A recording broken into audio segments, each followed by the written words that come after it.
Is your note feature not showing or working on your Instagram account? Please follow only 3 troubleshooting processes if your note feature is not working on your Instagram account. So, without further ado, let's get started.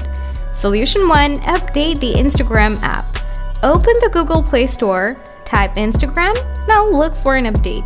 If there is an update, then update the app. Or if there is no update, follow the second solution. Solution 2. Remove software bugs. Tap and hold the app, tap App Info, turn on Auto Start. Tap Clear Data, tap Clear All Data.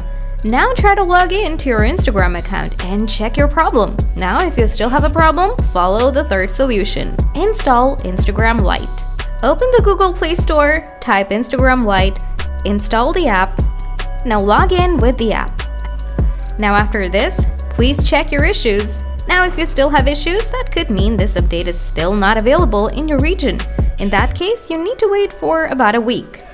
So guys, this is how you can solve this problem. If you still have issues with your Instagram account, please ask me in the comment section. Thanks for watching.